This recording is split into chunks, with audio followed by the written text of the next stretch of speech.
Du jeudi 6 au dimanche 9 décembre 2018, la commune d'Awala Yalimapo présentait sa 14e édition des Jeux Kalina. À cette occasion, près de 3000 personnes ont fait le déplacement pour découvrir, partager et encourager les 38 équipes participantes autour des 9 épreuves qu'elles se disputaient. Écoutez, les Jeux Kalina, c'est parti d'une expérience qui a été vécue par une délégation de Guyane qui est partie pour les Jeux indigènes au Brésil. Et de cette expérience est venue cette idée de conceptualiser ces jeux au niveau de la Guyane en les adaptant bien évidemment parce qu'on est dans des contextes différents, parce que le contexte brésilien est complètement différent du contexte guyanais et notamment sur la question de l'ouverture des jeux à l'ensemble des communautés. Au Brésil, c'est complètement fermé aux communautés amérindiennes. Ici, c'est complètement ouvert aux autres communautés qui composent la Guyane. Et ça a été une volonté politique dès le départ de pouvoir les ouvrir.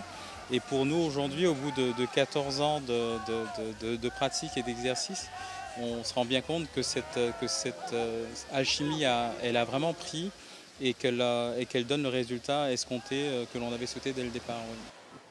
Si au fil des ans, chaque édition remporte toujours plus de succès, ce n'est pas le fruit du hasard. En ouvrant les Jeux à toutes les communautés, l'organisation cherche à resserrer les liens de la population guyanaise entre elles, mais également avec l'extérieur. Cette année, les Jeux se sont ouverts à l'international, avec pour invité d'honneur le Canada, le Suriname et la Martinique.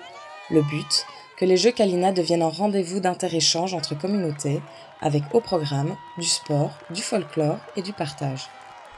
Super impression, de la convivialité, du sport. C'est vrai que moi je suis à consonance sportive. Puis la fête aussi le soir. Et puis un peu un retour aux racines que dans la Caraïbe on a peut-être un petit peu oublié, qu'à la base c'était les Indiens qui vivaient ici. Et donc voilà, ouais, un échange sport, culture et excellent, quoi, excellentissime. Ce que j'étais venu chercher, quoi. Nous on est venu dans une optique vraiment socio-culturelle, sportive, voilà quoi, d'amener la force de la Martinique ici. Forcément on est un peu compétiteur, mais on est plus dans l'inter-échange. C'est pour ça qu'on est venu avec un émissaire de Dominique, on a des gens aussi de la Guadeloupe dans l'équipe. Donc voilà, c'est plus une idée de faire un partage avec tous les créoles, tous les Amérindiens. Cette 14e édition des Jeux Kalina marque également le 30e anniversaire de la commune d'Awala Yalimapo.